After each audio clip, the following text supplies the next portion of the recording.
The one and only Botticelli. Botticelli and Raphael, shirts and trousers. புதிய தலைமுறை நேயர்களுக்கு வணக்கம். நம்மளுடைய பக்கத்து நாடான இலங்கையில நாளைக்கு அதிபர் தேர்தல் நடக்க இருக்கு. 1,70,00,000 பேர் வாக்களிக்க இருக்காங்க. கடுமையான மும்முனை போட்டி அங்க நிலவிட்டு இருக்கு. இலங்கை தேர்தல் குறித்து நம்ம டீடைல்டா பார்க்க இருக்கோம். வணக்கம் சார். வணக்கம். இலங்கையில தேர்தல் நடைமுறைன்றது நம்ம நாட்டை விட கொஞ்சம் டிஃப்ரெண்டா இருக்கும் அப்படின்னு சொல்றாங்க. அதை பத்தி கொஞ்சம் சொல்லுங்க சார். ஆமா, முதல்ல இப்போ நடந்துட்டு இருக்க தேர்தல் அதுல யார் வெற்றி பெறுவா அப்படின்னு பார்க்கறதுக்கு முன்னாடி இலங்கையோட அந்த தேர்தல் முறை அப்படின்றது எல்லோருமே ஒரு தெரிஞ்சுக்க வேண்டிய ஒரு முக்கியமான ஒரு விஷயமா இருக்கு. என்னன்னா சவுத் ஏசியாலே ஒரு பெஸ்ட்டான ஒரு தேர்தல் முறை இலங்கையில் இருக்குது அப்படின்னு சொல்லுவாங்க. ஒரு ஜனநாயகமான தேர்வு முறை அப்படின்றது இலங்கையில் இருக்குது. உதாரணத்துக்கு நம்ம எடுத்துட்டோம்னா இப்போ நம்ம இந்தியா இலங்கை அப்படின்னு கம்பேர் பண்ணால் கூட இப்போ நீங்கள் இந்தியாவில் எடுத்துக்கிட்டிங்கன்னா இங்கே ஒரு நாடாளுமன்ற தேர்தல் பிரதமரை தேர்ந்தெடுக்கிறாங்க. அங்கேயும் பிரதமர் தேர்வு இருக்குது. ஆனால் அங்கே அதிபருக்கு தான் அனைத்து அதிகாரமும் இருக்குது. இப்போ யூஎஸ்லாம் யூஎஸ் பிரசிடென்சியல் எலெக்ஷன் மாதிரி அதிபருக்கு தான் அதிகாரம் இருக்குது. ஆனால் அதுலேயும் குறிப்பாக என்ன சிறப்பு அப்படின்னு நம்ம பார்த்தோம்னா, நீங்கள் இந்தியாவில் எடுத்துக்கிட்டிங்கன்னா 2019 எலெக்ஷன் இருக்குது. அதில் மோடிக்கு ஆதரவா இல்லை பாஜக கூட்டணிக்கு ஆதரவா அப்படின்னு பார்த்தீங்கன்னா 37% தான் ஒட்டுமொத்தமாக வாக்களிச்சிருப்பாங்க. அவர் வர வேண்டான்னு வாக்களித்தவங்களோட எண்ணிக்கை தான் அதிகமாக இருக்கும். ஒரு 63% அவர் வேண்டாம் அப்படின்னு மற்ற கட்சிகளுக்கு வாக்களித்தவங்க. ஆனால் அவர் தான் பிரதமராக தேர்வாவார். இப்போ நீங்கள் 2024 எலெக்ஷனில் எடுத்துக்கிட்டிங்கன்னா கூட பிஜேபி அந்த அலையன்ஸ்க்கு ஒரு 40% ஓட்டு தான் வந்திருக்கு. 40-42 இந்த மாதிரி தான் வந்திருக்கு. அப்போ அவங்க வேண்டாம் அப்படின்னு மற்ற கட்சிகளுக்கு வாக்களித்தவங்களோட வாக்குகள் தான் அதிகமாக இருக்குது. ஸோ பெரும்பான்மையான மக்கள் இவங்க வேண்டான்னு வாக்களிக்கிறாங்க. ஆனால் அந்த இடங்கள் எம்பி இடங்கள் எண்ணிக்கை இந்த மாதிரியான விஷயங்களை வச்சு பாஸ் த போஸ்ட் சிஸ்டம் அப்படின்னு இந்த சிஸ்டம் சொல்கிறாங்க. யார் இப்போ ஒருத்தவங்க 42 வாங்கியிருக்காங்க, 43 ஒருத்தவங்க வாங்கிட்டாங்கன்னா அவங்க வின்னர் அப்படின்ற மாதிரியான சூழல் வந்துடும். அதையும் தாண்டி என்னன்னா நீங்கள் பெரும்பான்மையான பேர் நான் மாற்றி வாக்களிக்கிறேன், இவர் வேண்டாம் மாற்றி வாக்களிச்சா கூட அவர் தான் பிரதமர் வருவார். நீங்கள் அமெரிக்காலாம் கூட எடுத்துக்கிட்டிங்கன்னா அதிபருக்கு மக்கள் இப்போ கடந்த தேர்தல் இதற்கு முன்பு இப்போ பைடன் பிரசிடென்ட்டாக இருக்கார். அதற்கு முந்தைய தேர்தலில் ட்ரம்ப்புக்கு கம்மியான மக்கள் தான் வாக்களிச்சிருப்பாங்க. ஆனால் பார்த்தீங்கன்னா செனட் உறுப்பினர் மற்ற விஷயங்களில் வச்சு இவர் அதிபராக இருப்பார். இந்த மாதிரியான பல்வேறு விஷயங்கள் இருக்குது.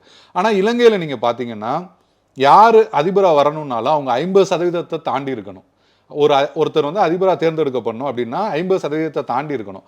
அதுக்கு அங்கே ஒரு முறை பொதுவாக பயன்படுத்துகிறாங்க. என்னன்னா இப்போ இப்போ நம்ம இந்தியாவில் எடுத்துக்கிறோம், இப்போ நம்ம தமிழ்நாட்டிலே எடுத்துக்கிறோமே, நம்ம எம்எல்ஏ ஒருத்தவங்களுக்கு தான் நம்ம வாக்களிக்க முடியும். இப்போ உதாரணத்துக்கு டிஎம்கே, ஏடிஎம்கே, காங்கிரஸ், பாஜக நிற்கிறாங்கன்னு வச்சுக்கலேன். நான் டிஎம்கே வேட்பாளருக்கு வாக்களிப்பேன். இப்போ நீங்கள் இப்படி நம்ம ஒருத்தருக்கு தான் நம்ம வாக்களிக்கிற முறை இருக்கும். ஆனால் என்னன்னா அங்கே ப்ரிஃபரன்சிங் ஓட் சிஸ்டம் அப்படின்னு இருக்கு.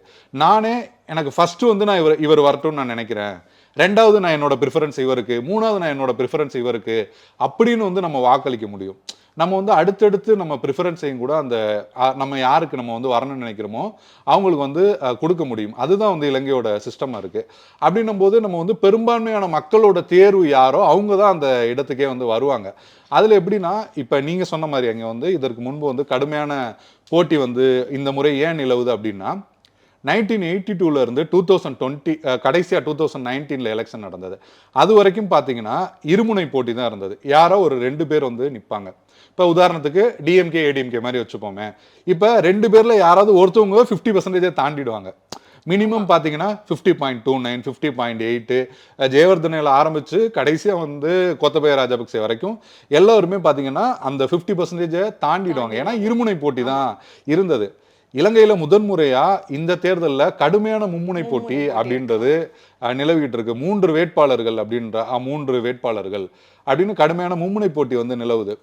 முதன்முறையாக இதுவரைக்கும் இப்போ நம்ம ஏற்கனவே சொன்னோம்ல 50% ஒருத்தவங்க 3 பேருக்கு ப்ரிஃபரன்ஸ் பண்ணலாம் அப்படின்னு. இப்போ ஒரு 100% வாக்குகள் இருக்குன்னு வச்சுக்கோங்க. நான் ஒரு 3 பேர் நிற்கிறோம் அப்படின்னா 3 பேருக்குமே 30% வந்துருச்சு. மற்ற வேட்பாளர்களுக்கு கம்மியாக போயிடுச்சுன்னா யாருமே 50 தாண்ட மாட்டாங்கல்ல. அப்போ இங்கே தேர்வு எப்படின்னா அதுக்கு தான் இந்த ப்ரிஃபரன்சிங் சிஸ்டம் இருக்குல்ல. நான் ரெண்டாவது யார் வரணும்னு நினைக்கிறேன், மூணாவது நான் யார் வரணும்னு நினைக்கிறேன்னா ஃபர்ஸ்ட் 2 பேர் வந்திருப்பாங்களா டாப். இப்போ ஒருத்தர் 35 வாங்கியிருக்காரு, ஒருத்தர் 34 வாங்கியிருக்காருன்னா அவங்க 2 பேரையும் வச்சுப்பாங்க. மற்ற எல்லா கேண்டிடேட்ஸையும் எடுத்துருவாங்க. அவங்க போட்டியில் இல்லை. ஆனால் அவங்களுக்கு செகண்ட் ப்ரிஃபரன்ஸ் சிஸ்டம் போட்டிருப்பாங்கல்ல. இப்போ மூணாவதா ஒரு வேட்பாளர் இருக்காரு, அவருக்கு இவர் தான் என்னோட ஃபர்ஸ்ட் ப்ரிஃபரன்ஸ் வரணும் அப்படின்னு போட்டிருப்பாங்க. அவருக்கு அடுத்து யார் வரணும்னு போட்டிருப்பாங்கல்ல, அவங்க ஓட்டு வந்து மேல 2 பேர்ல உள்ளவங்களுக்கு போட்டிருப்பாங்க. இவங்களுக்கு அதை வச்சு இந்த பெர்சன்டேஜ் வந்து மேல போய்கிட்டே இருக்கும். அப்படி 50% தாண்ட வச்சிருவாங்க. ஸோ எப்படி நம்ம யோசிச்சு பார்த்தாலும் பெரும்பான்மையான மக்களோட விருப்பமாக தான் அந்த அந்த அதிபராக வர்றவர் வந்து இருப்பார். அப்படின்னு இலங்கையோட அந்த தேர்தல் முறை அப்படின்றது ரொம்பவே ஒரு ஒரு ஜனநாயக தன்மையான விஷயம். அப்படின்னா நாடாளுமன்ற தேர்தலில் இன்னமுமே நிறைய சிறப்பான விஷயங்கள் இருக்கும். இப்போ நீங்கள் தமிழ்நாடு தான் உதாரணமாக எடுத்துக்க முடியும். இப்போ தமிழ்நாட்டில் ஒரு உதாரணத்துக்கு நாம் தமிழர் ஒரு கட்சி இருக்காங்க. அவங்க 8% வாக்குகள் வந்து வாங்கியிருக்காங்க. ஆனால் அவங்களுக்கு சட்டமன்றத்தில் ஒரு எம்எல்ஏ ஒரு எம்பி கூட கிடையாது. ஓகேங்களா, எம்பி எலெக்ஷனில் தான் வாங்கினாங்கன்னா கிடையாது. ஆனால் இலங்கையில் அப்படி கிடையாது. இலங்கையில் ஒரு கட்சி எவ்வளோ வாக்கு சதவீதம் வாங்குறாங்களோ அதுக்கேற்ற எம்பிக்கள் இடம் வந்து அவங்களுக்கு கிடைக்கும். அது வந்து விகிதாச்சார பிரதிநிதித்துவம் அப்படின்ற அந்த முறை வந்து சொல்லப்படுவது. தமிழ்நாட்டில் திரும்ப போன்ற நிறைய தலைவர்கள் அந்த முறையை கொண்டு வரணும் அப்படின்னு சொல்லுவாங்க. என்னன்னா அதுக்கு ஒரு சிஸ்டம் இருக்குது. அது வந்து நம்ம நாடாளுமன்ற தேர்தல் நடக்கும்போது அந்த மாதிரி பார்க்கலாம். ஆனால் என்னன்னா நீங்கள் 5% வாக்குகள் தான் வாங்கியிருக்கீங்க அப்படின்னா கூட நீங்கள் சட்டமன்றத்துக்குள்ளேயோ நாடாளுமன்றத்துக்குள்ளேயோ போகிறதுக்கான வாய்ப்புகள் அங்கே வந்து இருக்கும். ஜெயிச்சவங்க தான் போகணும். நான் வந்து 44,000 வாக்கு எடுத்திருக்கேன், எனக்கு கீழே வந்து ஒருத்தவங்க 43,000 சொச்சம் தான் எடுத்திருக்காங்க, நான் அதிகமாக எடுத்துட்டேன், நான் மட்டும்தான் ஜெயிச்சிட்டேன், அப்படி கிடையாது. அங்கே என்னன்னா நீங்கள் ஒட்டுமொத்தமாக ஒரு கட்சி ஒட்டுமொத்தமாக எவ்வளோ ஓட் பர்சன்டேஜ் வாங்கியிருக்காங்களோ அதுக்கேற்றபடி அவங்களுக்கு எம்பி எம்எல்ஏஸ் கிடைப்பாங்க. அப்படின்னும் போது நீங்கள் தமிழ்நாட்டில் வந்து ஏன் எல்லாம் கூட்டணி சேர்ந்து நிற்கிறாங்க அப்படின்ற தேவை வருதுன்னா, ஜெயிக்கணும். நிறைய கட்சிகளோட சேர்ந்து நின்றாதான் அவங்களோட நம்ம வாக்குகள் அதிகமாக வாங்கி ஜெயிக்க முடியும். ஆனால் நீங்கள் ஸ்ரீலங்காவில் இருக்கிற மாதிரியான சிஸ்டம் வந்தால் இங்கே யாருமே கூட்டணியே தேவையே கிடையாது. நான் தனியாக நின்று தமிழ்நாட்டில் எவ்வளோ ஒட்டுமொத்தமாக ஒரு 10 லட்சம் ஓட்டு வாங்குறேன் அப்படின்னு வாங்கிட்டேனாலும் ஒட்டுமொத்தமாக அது ஒரு டிவைட் பண்ணுவாங்க. ஒட்டுமொத்தமாக இருக்கிற பெர்சன்டேஜ் எல்லாம் வந்து எடுத்து அதில் வந்து டிவிஷன் மாவட்டத்துக்கு தான் அதை வந்து டிவைட் பண்ணுவாங்க. அதிக ஓட்டு யார் வாங்கியிருக்கா அதை வச்சு டிவைட் பண்ணி வரும். பெரும்பாலும் பார்த்தீங்கன்னா எல்லா கட்சிக்குமே வாய்ப்பு வந்துடும். அதான் கணிசமான வாக்குகள் வாங்கின எல்லா கட்சியுமே அதுக்குள்ளே வந்துடுவாங்க. சுயேட்சைகள் ரொம்ப கம்மியாக வாங்கினவங்க அந்த இதுக்குள்ளே அவங்க இருக்க மாட்டாங்க. ஆனால் இப்போ தமிழ்நாட்டில் நாம் தமிழர் மாதிரியோ இப்போ மற்ற கட்சிகள் பாமக தனிச்சு நின்றாங்க, அவங்க ஒரு 6% வாங்குறாங்கன்னா அவங்களுக்கு ஒரு 1-2 இடம் கிடைச்சிரும். ஸோ இந்த மாதிரியான ஒரு சிஸ்டம் இருக்குது. அதனால ஸ்ரீலங்காவோட அரசியல் நாடாளுமன்றம் அப்படின்றது அரசியல் விஷயங்கள் அப்படின்றது ஒரு குழப்பமானது அப்படின்னு பொதுவாக அடிக்கடி ஏதாவது பிரச்சனை வந்துக்கிட்டே இருக்கும். ஆனால் அவங்களோட தேர்தல் முறை அப்படின்றது ரொம்பவே ஒரு தெளிவான ஒரு ஜனநாயகத்தன்மையான ஒரு தேர்தல் முறையாக இருக்குது அப்படின்னு தான் பார்க்க முடியும். இப்போ தேர்தல் முறை பற்றி சொன்னீங்க. மொத்தம் எத்தனை வேட்பாளர்கள் இருக்காங்க? பிரதான போட்டி வந்து யாருக்கு இடையில நிலவிட்டு இருக்கு? ஆமா, இப்ப மொத்தம் வந்து இந்த அதிபர் தேர்தலில் வந்து 39 பேர் வந்து போட்டிட்டாங்க. ஒருவரோட மரணம் தொடர்ந்து 38 பேர் வந்து இப்ப வந்து களத்துல வந்து நிக்கிறாங்க. அதுல நம்ம முக்கியமான ஆட்கள் அப்படின்னு பார்த்தோம்னா ஒரு 4-5 பேர் வந்து சொல்லலாம். உதாரணத்துக்கு என்னன்னா, தற்போது அதிபரா இருக்கிற ரணில் விக்ரமசிங்கே அவர் வந்து ஒரு முக்கியமான ஒரு கேண்டிடேட்டா இருக்காரு. தற்போது எதிர்க்கட்சி தலைவராக இருக்கிற சஜித் பிரேமதாசா அவரும் வந்து ஒரு முக்கியமான ஒரு கேண்டிடேட்டாக இருக்காரு. 2வது நபராக இருக்காரு அப்படின்னு வச்சுக்கோமே. 3வது நபராக வந்து ஜேவிபி ஜனதா விமுக்தி பெரமுன அந்த ஜேவிபி கட்சியோட அனுரகுமாரா அவர் வந்து இருக்காரு, ஒரு போட்டியா இருக்காரு. அடுத்து பாத்தீங்கன்னா ராஜபக்சே உங்களுக்கே தெரிஞ்சிருக்கும், ஏற்கனவே அதிபரா அவரோட கோத்தபய ராஜபக்சே சித்தப்பா இருந்தாரு, அவங்க அப்பாவும் அதிபரா இருந்திருக்காரு. அவரோட நமல் ராஜபக்சே வந்து போட்டிடுறாரு. இது எல்லாவற்றையும் தாண்டி தமிழர்களோட பொது வேட்பாளராக முன்னாள் எம்பி அரியநேத்திரன் அப்படின்ற ஒருத்தரையும் நிறுத்தியிருக்காங்க. இவங்கெல்லாம் வந்து நம்ம தெரிந்து கொள்ள வேண்டிய வேட்பாளர்கள் அப்படின்னு வச்சுக்கலாம். ஆனால் இதுல போட்டி அப்படின்னு நம்ம பார்த்தோம்னா 3 பேருக்கு வந்து பிரதானமான போட்டி அப்படின்றது இருக்கு. இந்த போட்டியை பார்க்கறதுக்கு முன்னாடி இலங்கையில் உள்ள கட்சிகளோட யார் யார் அப்படின்ற விஷயங்கள் நம்ம பார்த்தோம்னா நமக்கு கொஞ்சம் எளிமையாக வந்து புரியும். ஏற்கனவே சொன்ன மாதிரி தமிழ்நாட்டோட உதாரணம் மாதிரி பார்த்தோம்னா 2 கட்சிகள் தான் வந்து இலங்கையில் வந்து தொடர்ச்சியாக மாறி மாறி ஆட்சி இந்த மாதிரியான விஷயங்கள் இல்லை பிரதான கட்சிகளாக இருந்தாங்க அப்படின்னு சொல்லலாம். ஒன்று வந்து ஸ்ரீலங்கா ஃப்ரீடம் பார்ட்டி சுதந்திரா கட்சி அப்படின்னு சொல்லி சொல்லுவாங்க. இன்னொன்று வந்து யூஎன்பி அதாவது ஐக்கிய தேசிய கட்சி. இந்த 2 கட்சி தான் வந்து ஸ்ரீலங்காவில் வந்து ரொம்பவே ஒரு பிரதானமான கட்சிகள் அப்படின்னு வந்து சொல்லலாம். குறிப்பிட்ட காலம் வரைக்கும் ராஜபக்சே எல்லாருமே வந்து சுதந்திரா கட்சி அப்படின்ற கட்சியில தான் இருந்தாங்க. அப்புறம் 2015 மாற்று வேட்பாளர்கள் கிட்ட கூட ராஜபக்சே தனியா ஒரு கட்சி வந்து ஆரம்பிச்சிட்டாரு. அது வந்து ஸ்ரீலங்கா பொதுஜன பெரமுன அப்படின்ற ஒரு பார்ட்டி, அது வந்து தனியா இருக்கு. அதே போல பாத்தீங்கன்னா ஜேவிபி நம்ம வந்து ரொம்பவே முக்கியமா தெரிஞ்சு கொள்ள வேண்டிய ஒரு கட்சி அப்படின்னு வந்து சொல்லலாம். என்னன்னா தமிழ்நாட்டில் கம்யூனிஸ்டுகள் இந்த அமைப்புகள்லாம் இருக்காங்கல்ல, எம்எல் அமைப்புகள், மார்க்சிய புரட்சி அப்படின்லாம் இருப்பாங்கல்ல கம்யூனிஸ்ட் கொள்கைகளோட, அப்படி இலங்கையில் புரட்சி அப்படின்னு அந்த விஷயங்களை முன்னெடுத்த ஒரு அமைப்பு ஜேவிபி. உள்நாட்டிலே புரட்சி கிளர்ச்சி நிறைய தாக்குதல், இவங்க தரப்புலையும் அரசு சார்பில் நிறைய பேர் கொலை செய்யப்பட்டிருக்காங்க அப்படின்னு அங்கே வந்து ஒரு புரட்சிகர அமைப்பாக ஜேவிபி வந்து பார்க்கப்படுது. ஜேவிபிக்கு வந்து இன்னொரு முகம் இருக்கு. என்னன்னா அவங்க வந்து ஒரு இனவாதத்தை வந்து தீவிரமா முன்னெடுப்பாங்க அப்படின்னு சொல்லி, சிங்கள இனவாதம், தமிழர்களுக்கு எதிராக பேசுறது அப்படின்ற மாதிரியான இதுவும் உண்டு. அதே போல நம்ம ஆரம்பத்திலே பார்த்த மாதிரி ஐக்கிய தேசிய கட்சி பத்தி நம்ம சொன்னோம்ல, ஐக்கிய தேசிய கட்சியிலிருந்து பிரிஞ்சு வந்து ஐக்கிய மக்கள் சக்தின்னு ஒரு அமைப்பு, அதை உருவாக்குனவர் தான் சஜித் பிரேமதாசா, தற்போது எதிர்க்கட்சி தலைவராக இருக்காரு. அதாவது அதே போல ரணில் விக்ரமசிங்கே அவர் ஐக்கிய தேசிய கட்சி சேர்ந்தவர் தான். ஆனால் அவர் இந்த முறை சுயேட்சையா வந்து போட்டியிடுறாரு. அதாவது இலங்கையோட ஆரம்ப காலத்துல பல ஆண்டுகள் கோலோச்சிட்டு இருந்த கட்சிகள்ல இருந்து இப்ப பிரதான வேட்பாளர்கள் இல்லை. ஒரு கட்சியில இருந்து பிரிஞ்சு வந்த ஒருத்தர் வேட்பாளராக இருக்காரு, இன்னொரு கட்சியில இருந்து பிரிஞ்சு வந்த ஒருத்தர் வேட்பாளராக இருக்காரு. ராஜபக்சே கட்சி கூட முன்னாடி வந்து ரொம்ப பலமா இருந்தாங்க. இப்போ அவங்க பையன் போட்டிடுறாரு. ஆனா அவருக்குமே கூட மிகப்பெரிய செல்வாக்கு, வெற்றி பெற அந்த இடத்துல எல்லாம் வந்து அவர் வந்து இல்லை. அப்படிப்பட்ட ஒரு சூழல் தான் வந்து தற்போதைய சூழல்ல நிலவுது. இதுல ரொம்ப பிரதான போட்டிகள் அப்படின்னா நம்ம 3 பேரும் வந்து நம்ம வந்து சொல்லலாம். இப்ப அதிபரா இருக்கிற ரணில் விக்ரமசிங்கே. ரணில் விக்ரமசிங்கேக்கு என்னென்ன மாதிரியான விஷயங்கள் பிளஸ்ஸா இருக்கு அப்படின்னு பார்த்தோம்னா, 2022ல எக்கனாமிக் கிரைசிஸ் வந்து வந்தது, நீங்க பார்த்துருப்பீங்க. ஸ்ரீலங்கால எல்லாருமே வந்து போராடினாங்க. ராஜபக்சே வீட்டுக்குள்ள எல்லாம் போய் எங்கெங்க ஏசி போட்டிருக்காங்க அந்த வீடியோஸ்லாம் வெளியில வந்தது. கடுமையான பொருளாதார வீழ்ச்சி அப்படின்றது இருந்த காலகட்டத்தில் பிரதமராக இருந்த ரணில் விக்ரமசிங்கே வந்து அதிபராக வந்து தேர்ந்தெடுக்கப்பட்டார். அவர் அப்போ இருந்த நிலைமையை விட இப்போ வந்து கொஞ்சம் வந்து நிறையா மாற்றிருக்காரு. பணவீக்கம் 70% இருந்து ரொம்பவே கம்மியாக வந்து அதை குறைச்சிருக்காரு. அந்த மாதிரியான ப்ளஸ் வந்து அவருக்கு வந்து இருக்குது. சிலர் வந்து சொல்கிறாங்க பிலோ பார்ட்டி லைன் வந்து ஏற்கனவே 3 மில்லியன் இருந்தாங்க, இப்போ 7 மில்லியன் ஆயிடுச்சு, அதெல்லாம் சொல்கிறாங்க. ஆனால் அதுக்கு ரணில் விக்ரமசிங்கே பொறுப்பாக முடியாது. அதுக்கு முன்னாடி இருந்தது. அவர் வந்து இந்த எக்கனாமிக் கிரைசிஸ் எல்லாம் சரி பண்ணி ஓரளவுக்கு செய்திருக்காரு. ஸோ அவருக்கு அது தொடர்பான ஒரு முக்கியத்துவம் இருக்கு. ஒரு இக்கட்டான சூழ்நிலையில அதிபராகி நாட்டை வந்து இப்போ ஓரளவுக்கு ஒரு இடத்துக்கு கொண்டு வந்திருக்காரு அப்படின்னு இருக்கு. இன்னொரு பக்கம் பார்த்தோன்னா சஜித் பிரேமதாசாவோட அப்பாவே வந்து அதிபராக இருந்தவர் தான். அவர் வந்து கொல்லப்பட்டாரு. அதனை தொடர்ச்சியா பார்த்தீங்கன்னா இந்த ஆட்சியில் அவர் எதிர்க்கட்சி தலைவராக இருந்தார். இதுக்கு முந்தின ஆட்சியிலையும் அவர் எதிர்க்கட்சி தலைவர்னு சொல்லி அவருக்கும் தொடர்ச்சியான ஒரு செயல்பாடுகள் அப்படின்றது இருந்துகிட்டே இருக்கு. ஒரு எதிர்க்கட்சியா அவர் வந்து சிறப்பாக செயல்பட்டிருக்காரு. இன்னொன்று அவர்கிட்ட ஒரு பிளஸ் அப்படின்னு நம்ம பார்த்தோம்னா இன்க்ளூசிவ்னஸ், தமிழர்கள், சிங்களவர்கள், இஸ்லாமியர்கள் அப்படின்னு எல்லாரையும் சேர்த்த ஒரு இன்க்ளூசிவ்னஸ் ஆன ஒரு ஆளா வந்து அவர் பார்க்கப்படுறாரு. ஸோ அவர் கடந்த முறையே வந்து 42% ஓட்டு வாங்கினார். நம்ம ஆரம்பத்திலே பார்த்தோம்ல, 50 பார்க்கும்போது கோத்தபய ராஜபக்சே 52 வாங்குறாரு, இவர் 41 வாங்கினாரு, 42 வாங்கினாரு. அப்படி அவருமே நல்ல வாக்குகள் வாங்க. ஸோ இந்த முறை அவருக்கான வாய்ப்பு அப்படின்றதுமே ரொம்பவே அதிகமா இருக்கு. இது எல்லாவற்றையும் விட இந்த தேர்தலை வந்து ரொம்பவே நம்ம வந்து எல்லோருடைய கவனத்தையும் திருப்பிய ஒரு மாற்றம் அப்படின்னா ஜேவிபியோட மாற்றம் தான் சொல்லலாம். ஜேவிபியோட கேண்டிடேட்டா அனுரகுமாரா இந்த தேர்தலில் போட்டியிடுறாரு. அவர் போன முறையும் போட்டியிட்டாரு. போன முறை அவர் பெற்ற வாக்குகள் 3%. ஆனால் இந்த முறை இதுவரைக்கும் அந்த கருத்து கணிப்பில் அவர் தான் ஜெயிப்பார் அப்படின்ற தகவல்கள் வந்துட்டு இருக்கு.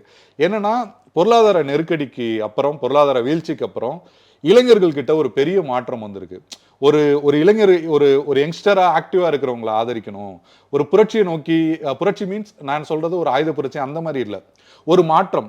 இதுவரைக்கும் இலங்கையில் வந்து ஒரு ரைட்டு முதலாளிய பொருளாதார ஆதரவு சார்ந்து தான் இருப்பாங்க. ஒன்று வெஸ்டர்ன் கண்ட்ரிஸை ஃபாலோ பண்ணுவாங்க, இல்லை சீனா இப்படி ஒரு இந்தியா இப்படி சப்போர்ட்டில் இப்படி இருக்கும். ஆனால் இவர் வந்து ஒரு கம்யூனிச பாதையில் உள்ளவர், ஒரு லெஃப்ட் ஐடியாலஜி உள்ளவர்னால பெருவாரியான இளைஞர்கள் வந்து இவர் பக்கம் இந்த முறை திரள ஆரம்பிச்சிருக்காங்க. நம்ம இந்த வீடியோ இல்லை, எந்த வீடியோ நீங்க ஓப்பன் பண்ணி இலங்கை தேர்தல் பத்தி பாத்தீங்கன்னா ஏகேடின்னு சொல்லிட்டு அனுரகுமார திசநாயக்காவுக்கு வந்து சப்போர்ட் வந்து பயங்கரமா வந்து கூடி இருக்கு. அது வந்து ஏறக்குறைய அவர் இலங்கையோட அரசியல் இருக்குல்ல, அதுல வந்து இது ஒரு மிகப்பெரிய ஒரு மாற்றமா தான் பார்க்கப்படுது. ஏன்னா பிரதானமா இருக்கிற கட்சி, இப்ப நீங்க தமிழ்நாட்டில் வந்து சீமான் வந்து தொடர்ச்சியா நின்றுட்டே இருக்காரு. 6%, 7%, 8%. திடீர்னு சீமான் 40% வாங்குவாரு அப்படின்னு ஒரு கருத்து கணிப்பு வந்து வந்ததுன்னா, இல்ல அவருக்கு வந்து மக்கள் கிட்ட ஆதரவு இருக்கு அப்படின்னு வந்தோம்னா எப்படி ஒரு மாற்றமா தெரியும்ல. இப்ப விஜயகாந்த் வந்தாரு, நிறைய வாக்குகள் வாங்கினாருன்னும் போது ஒரு சேஞ்ச் இருந்த மாதிரி இந்த முறை இலங்கை தேர்தலில் இதுவரைக்கும் இல்லாத அளவுக்கு இளைஞர்கள் வந்து பெருவாரியான ஆதரவு அப்படின்றது ஜேவிபிக்கு வந்து கொடுத்துட்டு இருக்காங்க. இதுலயுமே இந்த 3 பேர்ல இந்த 3 பேர் தான். நமல் ராஜபக்சேயோட பையன் 4வது இடத்துக்கு வருவார், இல்லை 3வது இடத்து இந்த சூழலில் தான் இருக்காரு. ஆனால் அது 2 பேரில் பிரதான போட்டி அப்படின்னு நம்ம பார்த்தோம்னா, கடந்த முறை எதிர்க்கட்சி தலைவராக இருந்த சஜித் பிரேமதாசாவுக்கும் அனுரகுமார திசநாயக்க, இப்போ நான் சொன்னேன்ல ஜேவிபியோட, இவங்க 2 பேருக்கும் தான் பிரதான போட்டி இருக்கு. யார் வந்து அதிபர் ஆவாங்க அப்படின்றது தான் ஒரு பிரதான போட்டி இருக்கு. இதுல 2 பேர்ல யார் ஆனாலுமே கூட அது ஒரு இலங்கையோட அரசியலில் வந்து ஒரு மாற்றமா தான் வந்து பார்க்கப்படக்கூடிய சூழல் தான் இருக்கு. வெளியில ரொம்ப தெரியாத செய்தி என்னன்னா, தமிழ்நாடு இந்தியாவை போலவே இலங்கையிலுமே கூட கேஸ்ட் சிஸ்டம் அப்படின்றதுமே உள்ள நிறையா வந்து ஒர்க் அவுட், அதுவுமே நிறையா வேலை செய்யும்.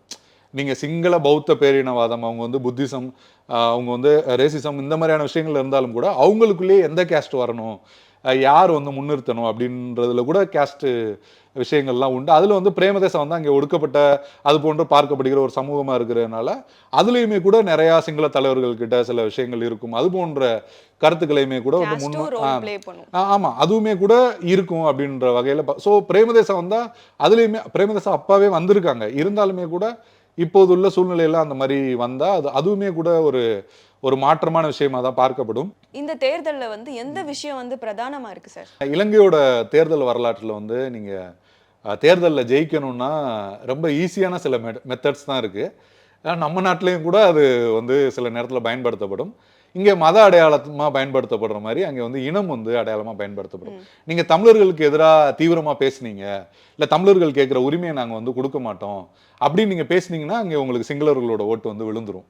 அது போன்ற ஒரு சூழல் தான் கடந்த காலத்துல எல்லாம் இருந்தது. ஆனால் அதே போன்று நீங்கள் கடந்த தேர்தல் 2019 தேர்தலுக்கும் இப்போ நீங்கள் இலங்கையில் 2022 ஒரு பொருளாதார நெருக்கடி வந்து வந்தது. ஆனால் அதுக்கு முன்பே கிட்டத்தட்ட வந்து 2005 இந்த காலகட்டத்திலே ராஜபக்சே வந்து அதிபராக இருந்தார். அப்போதே இது போன்ற நெருக்கடிகள் எல்லா விஷயங்களும் இருக்க தான் செஞ்சது. ஆனால் 2019 ராஜபக்சே கோத்தபய ராஜபக்சேக்கு ஓட்டு போட்டதுக்கு முக்கியமான காரணம் அப்படின்னா அங்கே ஈஸ்டர் அன்னைக்குன்னு அங்கே ஒரு தாக்குதல் நடந்தது. நீங்கள் கேள்விப்பட்டிருப்பீங்க, பார்த்துருப்பீங்க, சர்ச்சில் வந்து தாக்குதல் நடந்தது. அந்த தாக்குதல் வந்து இலங்கையோட ஒரு பாதுகாப்பு குறித்து ஒரு கேள்வி வந்து எழுப்புனுச்சு. அப்போ வந்து என்னன்னா, நாங்கள் அதிபராக இருந்தால் தான் இலங்கையை வந்து நாங்கள் பாதுகாப்பான நாடாக வச்சிருக்க முடியும், நாங்கள் தான் வந்து பாதுகாப்போம் அப்படின்ற மாதிரியான கோஷங்கள் பாதுகாப்பு கடந்த தேர்தலில் ஒரு பிரதான விஷயமா இருந்தது. ஸோ ராஜபக்சே கோத்தபய ராஜபக்சே சஜித்தோட நல்லா ஓட் வாங்கி ஜெயிச்சார். இந்த முறை வந்து பொருளாதாரம் அப்படின்ற விஷயம்தான் இலங்கையோட தேர்தலில் வந்து பிரதானமான விஷயமா மாறி இருக்கு. இதுவுமே இலங்கை அரசியல் வரலாற்றில் ஒரு மாறுபட்ட விஷயமா தான் இருக்கு. இதற்கு முன்பு தமிழர்கள் பற்றியோ உரிமைகள் பற்றியோ இல்லை விடுதலை புலிகள் ஆக்டிவாக இருந்த காலத்தில் அவங்கள வந்து நான் கட்டுப்படுத்துவேன், அவங்கள நான் ஒழிப்பேன், இலங்கையை வந்து ஒரு சுதந்திர ஒரு பிரச்சனை இல்லாத நாடாக கொண்டு வருவேன்னு சொன்ன ஆட்களுக்கு வாக்களிச்சிருப்பாங்க. அது குறித்து சமத்துவம் பேசின ஆட்களுக்கு, அமைதியை கொண்டு வருவேன்னு சொன்ன ஆட்கள் அப்படிதான் இருந்திருக்கும். இந்த முறை தான் பொருளாதாரம் அப்படின்ற விஷயம் வந்து அங்கே வந்து பெரிய ரோல் பண்ணிட்டு இருக்கு. இனவாதத்தை எல்லாம் தாண்டி மக்கள் என்ன நினைக்க ஆரம்பிச்சிட்டோன்னா, நான் கஷ்டப்படுறேன் பொருள் வாங்குறதுக்கு. 7 மில்லியன் மக்கள் பாவர்ட்டி பிலோ பாவர்ட்டி லைன் போயிருக்காங்கன்னா இப்போ பெருவாரியான மக்கள் பாதிக்கப்படுறாங்கன்னு போது பொருளாதாரத்துக்கு நீ என்ன செய்யற? இந்த இனவாதம் தமிழர் கிம்லர் இந்த இதெல்லாம் வந்து அது எப்போதுமே இருக்கும் இலங்கை அரசியல்ல, போயிடும் அப்படின்லாம் நான் சொல்லலை. ஆனால் இந்த தேர்தலில் பிரதானமா எக்கனாமிக் அப்படின்னா அதனாலதான் அனுரா அவருக்கான ஆதரவு அப்படின்றதும் ரொம்பவே பெருகி இருக்கு. ரணில் வந்து கஷ்டத்துல இருந்து ஓரளவுக்கு நிலைமையை வந்து சீர் செஞ்சாரு அப்படின்றத அவர் முன்வைக்கிறாரு. நான் தான் வந்து ஒரு இக்கட்டான சூழ்நிலையில வந்து அங்கே வந்து அதிபராகி இப்போ வந்து ஓரளவுக்கு சரி பண்ணியிருக்கேன் அப்படின்னு. சஜித்துமே பொருளாதாரத்துக்கு எதிராக அந்த பிரச்சனைகள் வரும்போது எதிர்கட்சியா போராடி பல்வேறு விஷயங்கள் அவருக்கான ஆதரவுமே இருக்கு. பெருவாரியான இளைஞர்கள் வந்து அந்த போராட்டத்தை முன்னெடுத்தவர்கள் கணிசமான ஆதரவு சஜித்துக்குமே இருக்கு. இன்னொன்று சஜித்தோட தொடர்ச்சியான அந்த செயல்பாடுகள் எதிர்கட்சியா அப்படின்ற விஷயங்களும் வந்து ஒரு ரோல் இருக்கு. அப்படின்னும் போது அவருமே அதை தான் முன்வைக்கிறாரு. பொருளாதார ரீதியாக வந்து நான் முன்னேற்றுவேன் அப்படின்ற விஷயங்கள்ல. அனுராக்கு நான் ஏற்கனவே சொன்ன மாதிரி இதுவரைக்கும் இவங்க பின்பற்றின எல்லா விஷயங்களுமே வந்து இலங்கையை வந்து ஒரு படுபாதாளத்துக்கு தான் கொண்டு போயிருக்கு. மேலை நாடுகள்கிட்ட இது பண்றாங்க, முதலாளித்துவ விஷயங்களை இது பண்ணிட்டு நாட்டை அப்படி ஆக்கிட்டாங்கன்றதுனால இந்த தேர்தலில் இலங்கையில வந்து பொருளாதார ரீதியா எப்படி வந்து சரி பண்றது, அது சார்ந்த கொள்கைகள் திட்டங்களை முன்வைக்கிறவங்களுக்கான வாய்ப்பு அப்படின்றது தான் அதிகமா இருக்கு. நமல் ராஜபக்சே வந்து 3ஆவதோ இல்ல 4ஆவதோ தான் வருவாரு அப்படின்னு சொல்லியிருக்கீங்க. ஸோ அவர் போட்டியிடுறதுக்கான காரணம் என்னவா இருக்கும் சார்? ஆமா, இப்ப நமல் ராஜபக்சே அவரோட கட்சி வந்து ஸ்ரீலங்கா பொதுஜன பெரமுன, ஓகேங்களா. ராஜபக்சே அவர் உருவாக்குன ஒரு கட்சி. தாமரை மொட்டு தான் அவங்களோட சின்னம். அவங்க வந்து கடந்த தேர்தலில் போட்டிட்டு வெற்றி பெற்றாங்க. அதுக்கப்புறம் எக்கனாமிக் கிரைசிஸ் வந்தது, நாட்டை விட்டே கோத்தபய ராஜபக்சே வெளியில போனாரு. இந்த சூழல்ல ரணில் வந்து அதிபரானாரு. அவருக்கு வந்து இவங்களோட கட்சியை சேர்ந்த பெரும்பாலான எம்பிக்கள் தான் வந்து ஆதரவு தெரிவித்து அவர் வந்து அதிபராக முன்னிறுத்தி இருந்தாங்க. இப்பயும் கூட கணிசமான எம்பிக்கள் அவருக்கு வந்து ஆதரவு தெரிவிக்கிறாங்க. நம்மளுக்கு வந்து நீங்க சொன்ன மாதிரியே ஒரு 3ஆவது இல்லை 4ஆவது தான் வருவோம், நம்ம தோத்துருவோம் அப்படின்றதெல்லாம் தெளிவா தெரியும். ஆனா ஒரு முறை நம்ம இந்த தேர்தல் களத்தை வந்து விட்டு விலகிட்டோம், இல்லை ஒரு தேர்தலில் நம்ம குடும்பத்துல இருந்து யாருமே போட்டியிடலை, நம்மளோட கட்சியோட ரெப்ரசன்டேட்டிவா ஒரு நல்ல ஒரு ஏற்கனவே வேற ஒருத்தரை வேட்பாளராக நிறுத்துறதுக்கான இருந்தது, நம்மளே அப்புறம் வந்து நின்று. அதுக்கு காரணம் என்னன்னா, ஒரு பவர்ஃபுல்லான நம்ம கட்சியோட இடத்த வந்து விட்டு கொடுத்துடக்கூடாது, நம்ம தோத்தாலும் கூட பரவாயில்ல அப்படின்ற இடத்துல தான் அவரோட இடம் அப்படின்றது இருக்கு. நீங்க அப்போது இளைஞர்களுக்கு ஒரு பெரிய வெறுப்பு, உங்களுக்கே தெரியும்ல, ஒரு நெருக்கடியான சூழ்நிலை வரும்போது மக்கள் வந்து போய் அடிப்பாங்க, நொறுக்குவாங்க, எல்லாமே நடக்கும். ஆனா ஒரு 2 வருஷம் 1 வருஷம் கழிச்சு அது சூழல் வந்து அமைதியாயிடும். அவ்வளவு வெறுப்புலாம் வந்து வராது. நீங்க நல்லா பாத்தீங்கன்னா 91 to 96 தமிழ்நாட்டுல ஜெயலலிதா வந்து சிஎம் இருந்தாங்க. அப்ப அவங்க மேல ஊழல் புகார்கள் குற்றம் சாட்டப்பட்டது. இவ்வளோ செருப்பு, 1000 செருப்பு, இவ்வளோ இது, அந்த மாதிரியான பல்வேறு செய்திகள்லாம் வெளியில வந்தது. அப்போ வந்து மக்களுக்கு ஒரு கடுமையான அதிருப்தி இருந்தது. என்ன இவங்க வந்து இவ்வளோ நகை வச்சு, இவ்வளோ இது பண்ணியிருக்காங்க, இவ்வளோ கொள்ளையடிச்சு அப்படின்னு அது போன்ற ஒரு மக்களுக்கு ஒரு அதிருப்தி. ஆனா அதே ஜெயலலிதா தான் வந்து 96ல வந்து தோக்கடிச்சாங்க. ஆனா அவங்களையே திரும்ப 98ல அவங்க கணிசமான இடங்களை பிடிச்சாங்க. 2001 தேர்தலில் அவங்க சிஎம்மாவே ஆனாங்க. மக்கள் வந்து அவங்க வந்து இனிமே நான் வந்து ஒரு பொட்டு நகை கூட அணிய மாட்டேன் அப்படின்னு வந்து மக்கள் கிட்ட வந்து பேசினாங்க. நான் இனிமே இது போன்ற எந்த விஷயங்களையுமே செய்ய மாட்டேன், அதற்கெல்லாம் இடம் கொடுக்க மாட்டேன் அப்படின்னு அதுக்கு வந்து அவங்க வந்து ஒரு ரெக்ரெட் பண்ற மாதிரி அதுக்கான இது விஷயங்கள் பேசணும்னா மக்கள் வந்து 2001ல திரும்பவுமே ஜெயலலிதா அவர்களை தான் வந்து முதல்வராக தேர்ந்தெடுத்தாங்க. 96ல இருந்த வெறுப்பு எங்கே போச்சு அப்படின்னு நம்ம தேட முடியாது. நம்ம கமல் சொல்ற மாதிரி காலம் எல்லாத்தையும் மாத்திடும் அப்படின்றதுல அரசியல் வந்து அது ரொம்பவே ரோல் பண்ணும் அப்படின்றத நான் பார்க்கிறேன். என்னன்னா அதனாலதான் அவங்க வந்து நம்ம வந்து களத்தை விட்டு போயிடக்கூடாது, நம்ம இருப்பை வந்து காட்டிக்கிட்டே இருக்கணும், நம்மளோட சூழ்நிலையை நம்ம வந்து எடுத்து சொல்லணும், நாங்க இதுக்கு முன்னாடி எவ்வளவு பண்ணியிருக்கோம், இதனாலதான் பிரச்சனை, அந்த விஷயங்களை ஒரு சொல்றதுக்கான களமாவும் 2029 அடுத்த தேர்தலை வந்து அவங்களுக்கான பிரதான ஒரு களமாவும் நினைச்சுதான் வந்து அவங்க வந்து இந்த தேர்தலில் நமல் ராஜபக்சே வந்து போட்டிடுறாரு அப்படின்ற விஷயங்களை நான் பார்க்கிறேன். இப்போ சார் தமிழ் மக்களுடைய வாக்குகள் யாருக்கு போறதுக்கு நிறைய வாய்ப்பு இருக்கு சார்? இப்போ வந்து இலங்கையோட அதிபர் பிரதமர் தேர்தல் பொருட்டு வந்து ஒரு கருத்து சொல்லுவாங்க. என்னன்னா, இலங்கையில நடக்கிற அதிபர் பிரதமர் தேர்தல் அப்படின்றது சிங்கள தலைவர்கள்ல யாராவது ஒருவரை தேர்ந்தெடுக்கிறது தான். அதுல தமிழர்களுக்கு பெரிய ரோல் இல்லை அப்படின்ற விஷயங்களை வந்து சொல்லுவாங்க. ஏன்னா நீங்க ஆரம்பத்திலே சொன்ன மாதிரி 1,70,00,000 வாக்காளர்கள்ல தமிழ்ஸோட இல்ல மற்ற சிறுபான்மையினர் இந்த மாதிரியான தமிழ்ஸோட ஓட்டு அப்படின்னு பார்த்தோம்னா ஒரு 25% தான் இருக்கு. ஈழத்துல வடக்குல இருக்கிற தமிழர்கள் மட்டும் நம்ம பார்த்தோம்னா ஒரு 11% அந்த அளவுக்கு தான் இருக்காங்க. முஸ்லீம் இருக்காங்க, தமிழ் பேசுற முஸ்லீம், அவங்களுக்கு ஒரு 9% அந்த மாதிரி இருப்பாங்க. மலையக தமிழர்கள் அவங்க யாருன்னா இந்தியால இருந்து தேயிலை பறிக்கிறதுக்காக கொண்டு போய் இந்திய வம்சாவளி தமிழர்கள் இருக்காங்க, அவங்க ஒரு 4% அந்த மாதிரி இருக்காங்க. இப்படி இவங்க எல்லாரையும் சேர்த்தாலே ஒரு 25% தான் இருக்காங்க. ஸோ இந்த முறை பார்த்தீங்கன்னா தமிழர்கள் சார்பாகவே ஒருத்தரை பொது வேட்பாளராக தமிழ் கட்சிகள் சார்பாக ஒருத்தரை வந்து நிறுத்தியிருக்காங்க. அரியநேத்திரன் ஒரு முன்னாள் எம்பியை நிறுத்தியிருக்காங்க. அவருக்கு வெற்றி பெறுவதற்கான வாய்ப்புகள் அப்படின்றதெல்லாம் வந்து இல்லை. ஆனால் தமிழர்கள் நம்ம பொது வேட்பாளராக ஒருத்தரை நிறுத்தி நமக்கான ஆதரவு வாக்குகள் எவ்வளோன்னு இந்த உலகத்துக்கு காட்டணும், இல்லை ஸ்ரீலங்கன் கவர்மெண்ட்டுக்கு காட்டணும் அப்படின்ற ஒரு முறையாக தான் வந்து அவரை வந்து வேட்பாளராக அறிவிச்சிருக்காங்க. ஸோ தமிழர்களோட வாக்குகள் அப்படின்றது பிரதானமாக அவருக்கு போகிறதுக்கான வாய்ப்புகள் அப்படின்றது இருக்குது. ஓகேங்களா?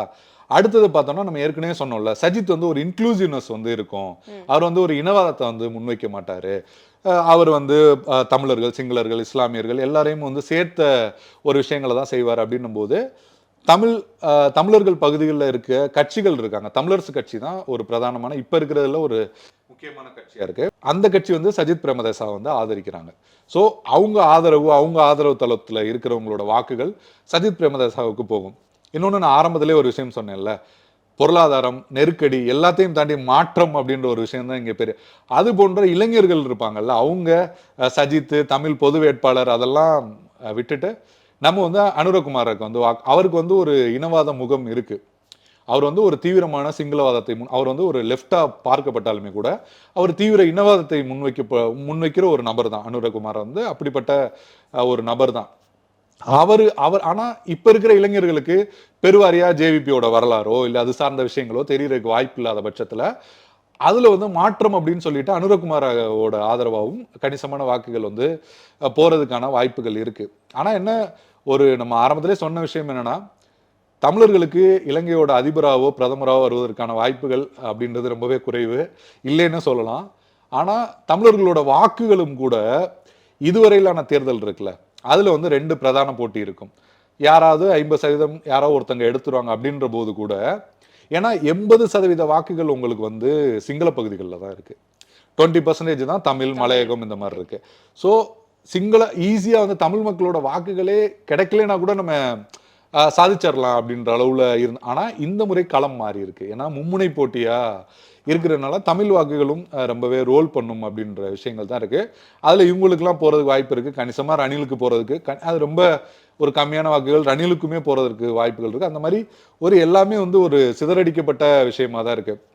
ஆனால் நான் என்ன முக்கியமாக இந்த விஷயத்தில் பார்க்குறேன்னா, அதாவது இன்ஸ்டன்ட் ரன் ஆஃப் மெத்தட் அப்படின்னு வந்து சொல்கிறாங்க. அதாவது ஃபர்ஸ்ட் இதில் வந்து யாருக்குமே 50% கிடைக்கலனா, ஸோ ப்ரிஃபரன்சிங் தமிழ் மக்கள் ரெண்டாவது சாய்ஸ் நீங்கள் ஃபர்ஸ்ட்டு கூட அரியநேத்திரனுக்கு போட்டுருவாங்க அப்படின்னு வச்சா கூட செகண்ட் சாய்ஸ் யாருக்கு அவங்களோட இது அதிகமாக இருக்கும் அப்படின்னு பார்க்கும்போது சஜித்துக்கான வாய்ப்புகளே கூட அதிகமாக இருப்பதற்கான வாய்ப்புகள் இருக்குது.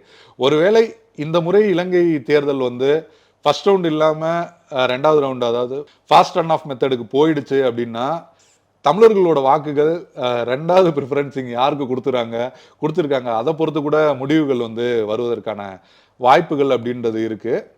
பெரும்பான்மை வந்து சஜித் அனுராக் இடையிலான அந்த போட்டி அப்படின்றது தான் ரொம்பவே பிரதானமாக இருக்குது. அனுராக் ஜெயிச்சுடுவார் அப்படின்ற கருத்துக்கள் நிறையா வந்திருக்கு. சஜித்துக்கான ஆதரவு அப்படின்றதுமே ரொம்ப இருக்குது. ஸோ தமிழர்களோட வாக்குகள் இப்படி போகிறதற்கான வாய்ப்புகள் தான் இருக்குது. தமிழர்களோட வாக்குகள் ப்ரிஃபரன்சிங் அடிப்படையில் கூட இந்த முறை வந்து ரொம்பவே முக்கியத்துவம் பெற்ற ஒரு இடத்துல இருக்குது அப்படின்னு தான் நான் பார்க்குறேன். இப்போ இந்தியாவோட ஆதரவு யாருக்கு சார் இருக்கு? ஆமாம், இந்தியாவோட ஆதரவு அப்படின்னா நம்ம ஏன் வந்து நம்ம பக்கத்து நாட்டில் நிறையா நாட்டில் வந்து தேர்தல் நடக்குது.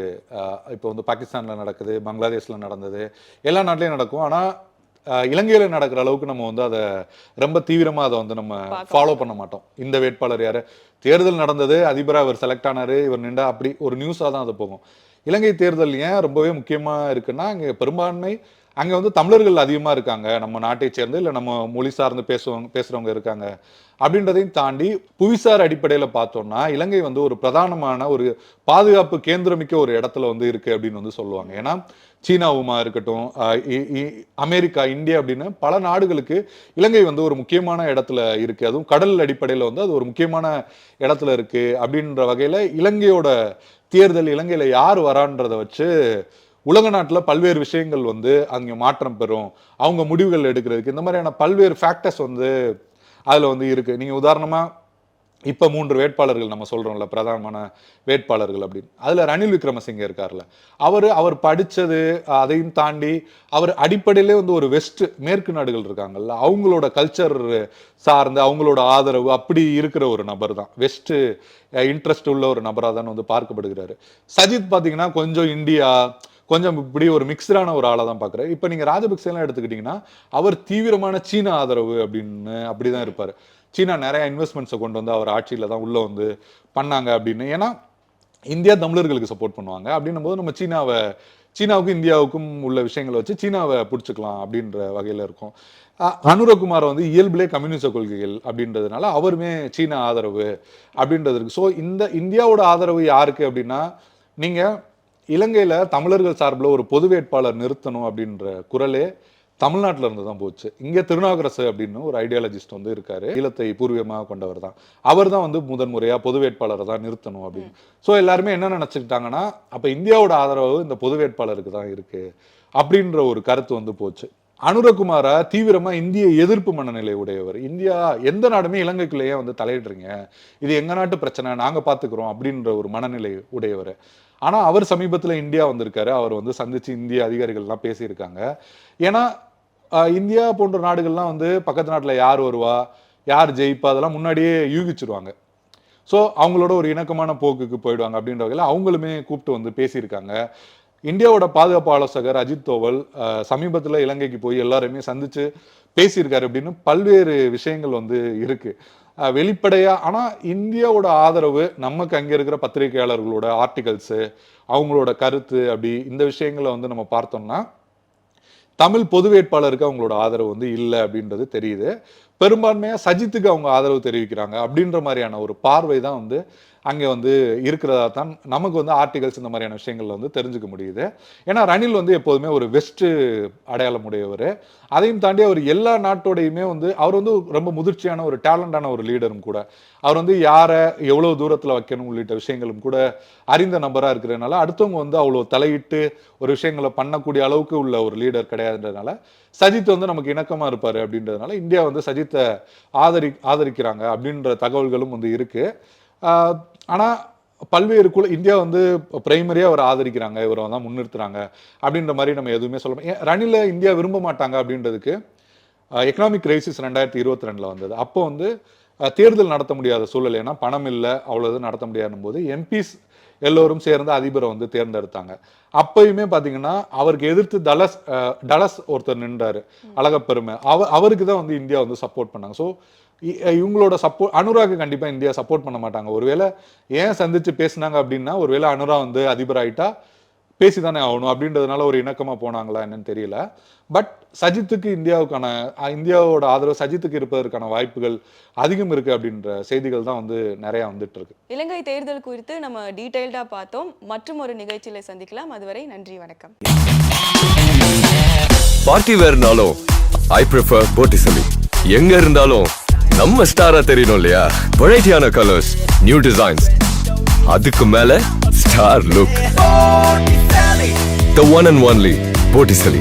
Botticelli and Raphael, shirts and trousers.